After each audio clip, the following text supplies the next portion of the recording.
నమస్తే, నేను మీ వాస లక్ష్మణ. సిరిసిల్లలో జరిగిన ఒక సంఘటన గత 2-3 రోజులుగా రాష్ట్ర వ్యాప్తంగా చర్చ జరుగుతున్న విషయం మనందరికీ తెలిసిందే. వార్తా కథనాలు వచ్చినాయి, టీవీ ఛానల్స్లో, యూట్యూబ్ ఛానల్స్తో పాటు వివిధ సోషల్ మీడియా మాధ్యమాల్లో కూడా వైరల్ అవుతున్న విషయం మనం చూస్తూనే ఉన్నాం.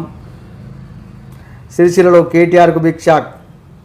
కేటీఆర్ ముఖ్య అనుచరుడు బొల్లి రామ్మోహన్ నేత అరెస్ట్ అంటూ రకరకాల పేర్లతోని ఎవరితో వచ్చిన విధంగా వారు పేర్లు పెట్టుకుంటూ వైరల్ చేస్తున్న విషయం మనం గమనిస్తూనే ఉన్నాం.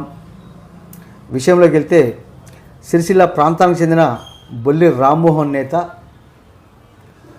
ఒక స్థలం కబ్జా చేసి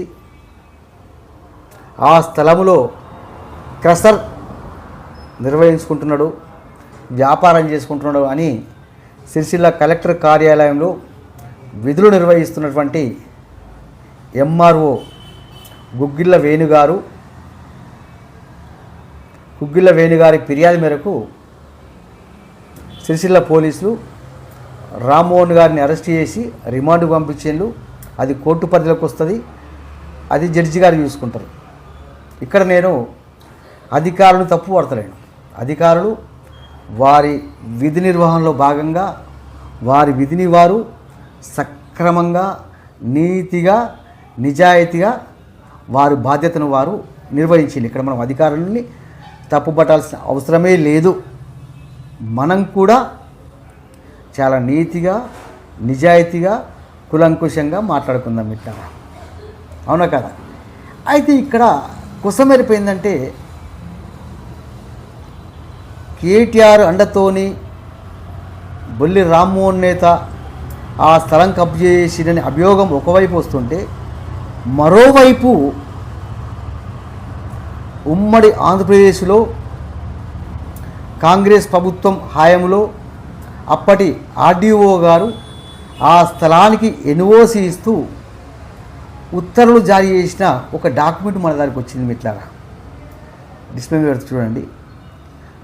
ఈ డాక్యుమెంట్ మీద ఉన్న సర్వే నెంబరు, ఆ ఎఫ్ఆర్లో ఉన్న సర్వే నెంబరు ఒకటైతే కనుక మనం మాట్లాడుకుందాం. అది కూడా మీ అభిప్రాయం మేరకే.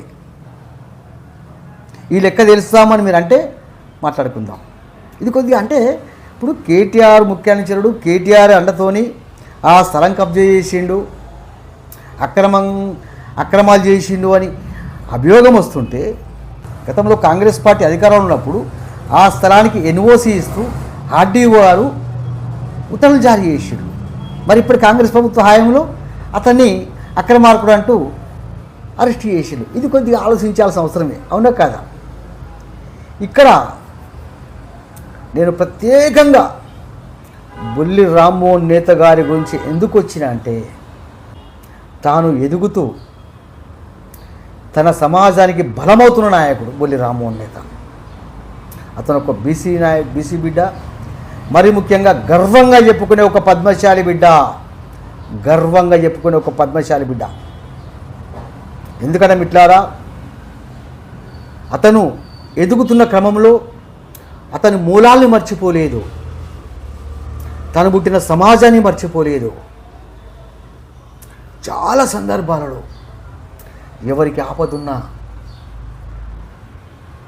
తనై నిలిచి నేనున్నానంటూ భరోసానిచ్చి వారికి ఏం కావాలో ఏర్పాటు చేసి ఎలాంటి పబ్లిసిటీ కూడా చేసుకోకుండా. అంటే నాకు ఇక్కడ బొల్లి రామ్మోహన్ నేత గారి పైన ఇలాంటివి వస్తాయని మాకు ముందే తెలుసు.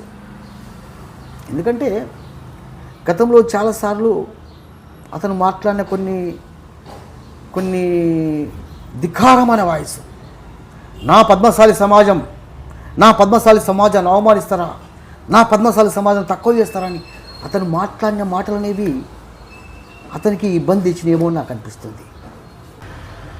దానికి సంబంధించిన కొన్ని వీడియో ఫుటేజ్లు కూడా నేను లింకులో పెడతా, వీలైతే దీని తర్వాత రీడౌన్లోడ్ చేస్తాం మిత్రులారా.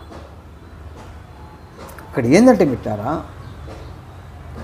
ఒక బలహీన వర్గాలకు చెందిన నాయకుడు అట్టడుగు స్థాయి నుంచి వెళ్ళి ఎదుగుతూ తన మూలాలు మర్చిపోకుండా, తను పుట్టిన జాతిని మర్చిపోకుండా, జాతి కోసం తప్పించే ఒక నాయకుడిపై ఇలాంటి అభియోగాలు అనేటివి అంటే నేను ఏమంటున్నా, అతను తప్పు చేస్తే శిక్షించండి, దాంట్లో నో మోర్ క్వశ్చన్ ఆప్షన్.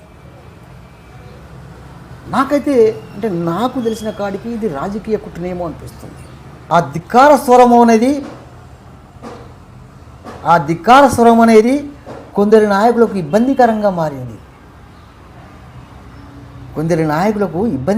మారింది. ఒక్కసారి మీరు కూడా ఆలోచించండి. అంటే పద్మశాలీలు అదే సాంచల పని చేసుకొని బతకాలనా, అదే చాలిచాలను బతకాలనా, వ్యాపారాలు చేసుకోవద్దా? వాళ్ళు వ్యాపారాలు చేసుకొని వారు ఎదిగి సమాజానికి అడ్డగా నిలవద్దా? మిత్రులు నేనేమంటున్నానంటే, చూడు కరెంటు కూడా తీసేసిండు మనోళ్ళు. నేనేమంటున్నానంటే,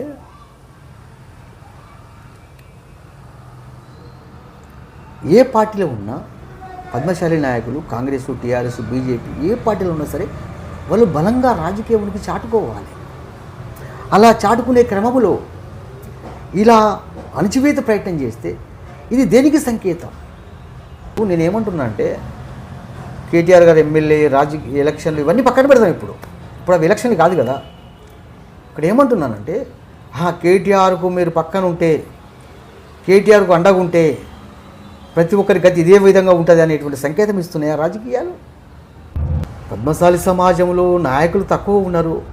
మరి బలంగా ఎదుగుతున్న నాయకుడిని ఇట్లా భయపెట్టి అతన్ని అణిచివేసే ప్రయత్నం చేస్తే పద్మశాలి సమాజం రాజకీయంగా ఎట్లా దిగుతుంది? ఆలోచించండి పద్మశాలి మిత్రులారా, ఫాలో అవుతుండండి.